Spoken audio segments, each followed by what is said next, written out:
আসসালামু আলাইকুম। আপনাদের সাথে আছে আমি জুবায়ের হাসান। দীর্ঘ ৮ বছর পর গত ২৫ ফেব্রুয়ারি ভারতের প্রধানমন্ত্রী নরেন্দ্র মোদী ইসরায়েল সফর করলেন। সফরের সময় তিনি ইসরায়েলের পার্লামেন্ট নেসেটে এক ভাষণ দেন। এটিই ছিল প্রথমবারের মতো কোনো ভারতীয় প্রধানমন্ত্রীর নেসেটে ভাষণ দান। নেসেটে প্রদত্ত ভাষণে নরেন্দ্র মোদী দুই দেশের সম্পর্কের প্রশংসা করেন এবং সম্পর্ককে আরও শক্তিশালী করার অঙ্গীকার করেন। ইসরায়েলের পার্লামেন্টে যোগ দিলে নরেন্দ্র মোদীকে সম্মানসূচক মেডেল অফ দি নেসেট পদকে ভূষিত করা হয়। উল্লেখ্য যে নরেন্দ্র মোদীই হলেন বিশ্বের প্রথম ব্যক্তি যিনি ইসরায়েলি পার্লামেন্টের এই বিশেষ পদক লাভ করলেন। এর প্রসঙ্গে নরেন্দ্র মোদী বলেন, মেডেল অফ দ্য নেসেট পাওয়া প্রথম ব্যক্তি হতে পেরে আমি বিনীত বোধ করছি। নরেন্দ্র মোদী এই সম্মাননা পুরস্কার প্রাপ্তিকে ভারত ইসরায়েল স্থায়ী বন্ধুত্বের প্রতীক হিসাবে বর্ণনা করেন। ভাষণে নরেন্দ্র মোদী গাজায় ইসরায়েলের আগ্রাসনকে সমর্থন করেন। মোদী বলেন, ভারত এই মুহূর্তে ইসরায়েলের পাশে পূর্ণ দৃঢ়তার সাথে দাঁড়িয়ে আছে এবং ভবিষ্যতেও ভারত দৃঢ়ভাবে এবং পূর্ণ বিশ্বাস নিয়ে ইসরায়েলের পাশে থাকবে। নরেন্দ্র মোদীর এ কথার সময় নেসেটের সংসদ সদস্যরা দাঁড়িয়ে গিয়ে করতালির মাধ্যমে তাকে অভিবাদন জানায়। ভারতীয় প্রধানমন্ত্রী নরেন্দ্র মোদী ২০২৩ সালের ৭ অক্টোবর ইসরায়েলের বিরুদ্ধে হামাসের পরিচালিত হামলাকে বর্বর বলে নিন্দা করেন এবং বলেন, কোনো কারণেই বেসামরিক মানুষকে হত্যার ন্যায্যতা দিতে পারে না, সন্ত্রাসবাদকে কিছুতেই ন্যায্যতা দিতে পারে না। তিনি বলেন, ভারতও দীর্ঘদিন ধরে সন্ত্রাসবাদের কষ্ট সহ্য করেছে এবং ভারতের নীতি হল সন্ত্রাসবাদের বিরুদ্ধে শূন্য সহনশীলতা। তিনি বলেন, সন্ত্রাসবাদ সমাজকে অস্থিতিশীল করে, উন্নয়ন বাধাগ্রস্ত করে এবং আস্থা নষ্ট করে। ভাষণে নরেন্দ্র মোদী ইসরায়েলকে পিতৃভূমি আর ভারতকে মাতৃভূমি হিসাবে অভিহিত করেন। অন্যদিকে নেসেটে ভাষণ দিতে গিয়ে নেতানিয়াহু ৭ অক্টোবরের পর ইসরায়েলের পাশে দাঁড়ানোর জন্য ভারতকে ধন্যবাদ জানান। তিনি নরেন্দ্র মোদীকে ভাই হিসাবে স্বাগত জানান এবং বলেন, ইসরায়েল ও ভারতের অভিন্ন স্বার্থ রয়েছে। নেতানিয়াহু সাম্প্রতিক বছরগুলোতে দুই দেশের বাণিজ্য ও সহযোগিতা বৃদ্ধির প্রশংসা করেন এবং নরেন্দ্র মোদীকে বন্ধুর চেয়েও বেশি একজন ভাই সম্বোধন করেন। নেতানিয়াহু পার্লামেন্টে বলেন, ইসরায়েল ও ভারতের মধ্যে একটি অসাধারণ জোট রয়েছে। এর আগে ভারতীয় প্রধানমন্ত্রী নরেন্দ্র মোদীকে ইসরায়েলে অবতরণের পর লাল গালিচা সম্বর্ধনা দেন নেতানিয়াহু। মোদী বিমান থেকে নামার সময় নেতানিয়াহুর সঙ্গে শক্ত করমর্দন ও উষ্ণ আলিঙ্গন করেন। এ সময় নেতানিয়াহুকে বলতে শোনা যায়, এর চেয়ে বড় বন্ধু নেই। তিনি মোদীকে চমৎকার নেতা বলেন। ওদিকে নেতানিয়াহুর স্ত্রী সারাও মোদীর সঙ্গে দীর্ঘ করমর্দন করেন এবং বলেন, আমি ভারতকে মিস করি, আমি আবার সেখানে যেতে চাই। এসব উষ্ণতার পরশে মুগ্ধ হয়ে নরেন্দ্র মোদী বলেন, বিমানবন্দরে নেতানিয়াহু দম্পতির অভ্যর্থনা পাওয়া তার জন্য ভীষণ সম্মানের বিষয় এবং তিনি দ্বিপাক্ষিক আলোচনার মাধ্যমে দুই দেশের বন্ধুত্ব আরও শক্তিশালী করার আশাবাদ ব্যক্ত করেন। এরপর ইসরায়েলের পার্লামেন্ট নেসেটে পৌঁছালে তাকে আবারও লাল গালিচা সম্বর্ধনা দেওয়া হয়। দুই দেশের শিশুরা নিজ নিজ পতাকা নাড়ায় এবং তিনি ভবনে প্রবেশের সময় নমস্তে ও শালম ধ্বনি শোনা যায়। ইসরায়েলি পার্লামেন্টের স্পিকার আমির ওহানা মোদীকে আমাদের সময়ের একজন নির্ধারক রাষ্ট্রনায়ক বলে স্বাগত জানান। আর ওদিকে নেসেটের ভাষণে নেতানিয়াহু বলেন, ভারতীয় প্রধানমন্ত্রীর সফরে তিনি অত্যন্ত আবেগ আপ্লুত। নেতানিয়াহু মোদীকে ইসরায়েলের মহান বন্ধু এবং ভারত ইসরায়েল জোটের শক্তিশালী সমর্থক এবং বিশ্ব মঞ্চের মহান নেতা হিসাবে বর্ণনা করেন। তিনি বলেন, হে আমার প্রিয় বন্ধু, জেরুজালেমে তোমাকে স্বাগতম।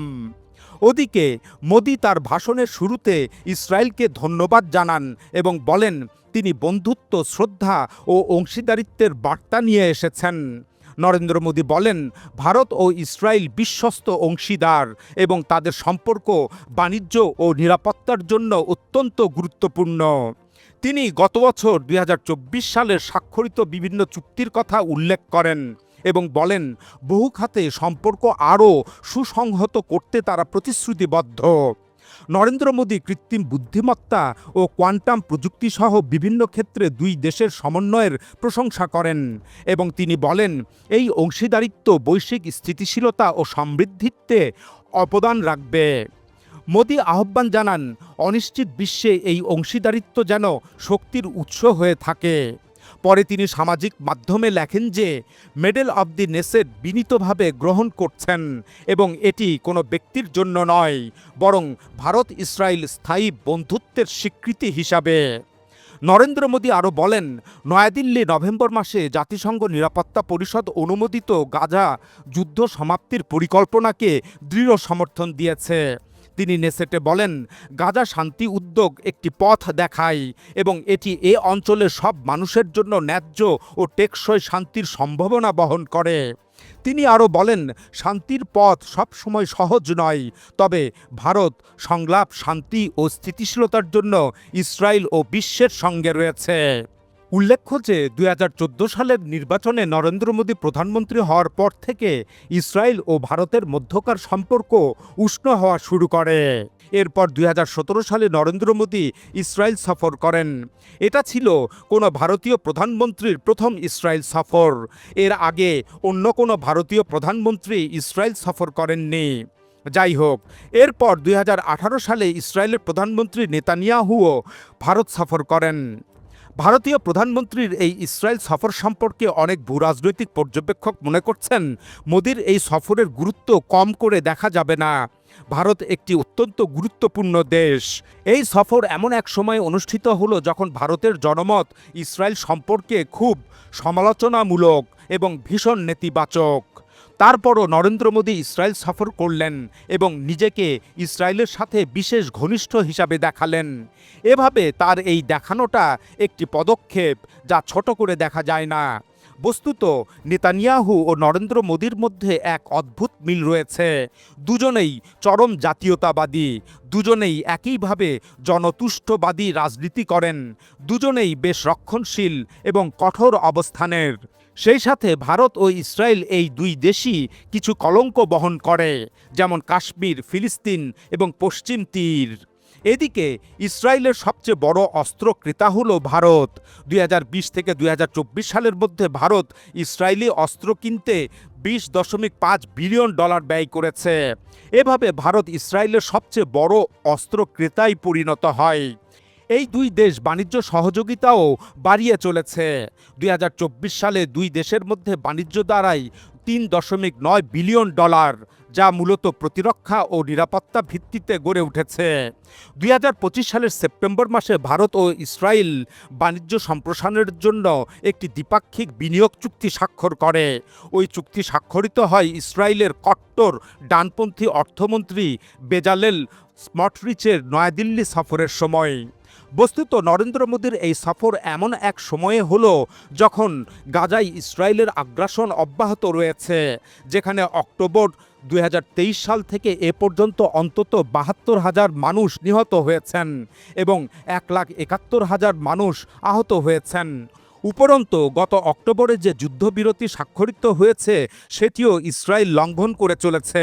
এছাড়া এ সফর এমন এক সময়ে হচ্ছে যখন যুক্তরাষ্ট্র ও ইসরায়েল পুনরায় ইরানের উপর হামলা চালানোর জন্য প্রস্তুত হয়ে আছে। এতদিন ভারত ইরানের সাথে বাণিজ্যিক সুসম্পর্ক রেখে চলেছে। এখন মার্কিনী এবং ইসরায়েলি হামলার মুখে ভারত আর ইরানের পক্ষে থাকবে বলে দৃশ্যত মনে হচ্ছে না। বস্তুত গাজায় ফিলিস্তিনিদের বিরুদ্ধে গণহত্যার সময় ইসরায়েলকে নরেন্দ্র মোদীর সমর্থন দানের কারণে তিনি সমালোচনার মুখে পড়েছেন।